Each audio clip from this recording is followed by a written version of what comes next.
shan cisho abuu hoole afduub loogu haysto 4 qof oo ka soo jeeda gobolka Togdheer oo haystaan arday kamid ardayda deegaanka buu hoole ayaa ardayga gacanta ku haya 4 qof maanta waxay la hadleen saxaafadda waxaana ugu horaalka ka hadlay Caaqil Maxamed Ismaaciil Guurux oo kamid ah cuqaasha beeshaasi gacanta ku haya 4 nin Soomaali channel ayaana waxa uu weydiiyay sababta ay ku hayaan 4 qof ee ka soo jeeda gobolka Togdheer waxayna ku jawaabeen waxaana ku haysanaana waxa weeyaan aan ay naga qabsadeen nin hore oo maxbuus ah oo ilaa hadda gacantayda ku jiran muddo dheer gacantooda ku sugan ninkaas ayaan u qabsanay caaqil waxa jirta ninkaas in maamulka Soomaaliland sida ay sheegan iyaga uu xiran yahay falal argixisana ay ku haystaan arintana waa arin balaad marka miyaa la oran karin wadada khaldan ma marteen nimankan inaad soo qabstaan ninkaas ma ahayn nin argixisana shaqo ku leh argixisana ma ahayn nin maafiya abuha gaari ayuu dhacay argagixisana nin ahaana maaha nin shaqo ku lahaana maaha waana lagu calaamadiyo dadkii qabsaday ayaa kiiska u sameeyay ku qoray waana arin buhtaan oo wax ka jira ayna jirin badan baanu ardaygaana wada hadalnay oo 2 jeer hore waxaan ku xigtaa rag aan sii deynay oo aan ninkan noo soo dhaweeya 2 jeer ka midana waa iskaasoo wadada oo xisaan sida tagnay oo maamulka Soomaaliland maamul tagnay isla markaana nimankan lama sii laakiin waxaan loo ballan qaaday in ka soo deeyo 2 jeer hore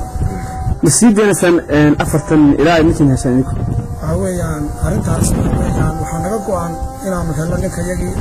markaan ninka yagi helaayo masiideena hadii la yiraahdo arintani markii nabadu waxay leedahay kaaraandig iyo bislayn bay leedahay arrin weyn gudihii ku soo ururaysa arinta meesha taalina ma ahayn arrin emergency iyo degdeg lagu galay bay ahayd arrin aan beesha laga kulmin bay ahayd arrin aan waxgaradka wax laga weydiin bay ahayd arrin aan anagu kamid ahayn bay ahayd qabiyooyinka maqan nabadgelyadu ku xirmaysay ee kamidka ahaa waxa kamid ahaa ninkan imaka loo soo qabtay 4 nin oo muddo imaka 10 sano gaaraysa ku xidhnaa meesha Axmed Faarax xilliyadii hore oo istaba joogo ninkan imaka haysta meesha haysta ka horreeyay nimankii ka horreeyay ay haysteen arrimahan waanu kala wada hadalay ballanqaado aan waxba ka fulin baanu ku kulannay qaada burco ama reer burco ama habar socdo iyo dhul baahante inta jaamac ku jeexan yahay waa xarig taagan sideedaba oo aan go'aynin haddii ninkaasi soo baxana imika wax ciqaabo u hadhay ma jirto 10 sano la haysto isaaqna ma dilin habar socdana ma dilin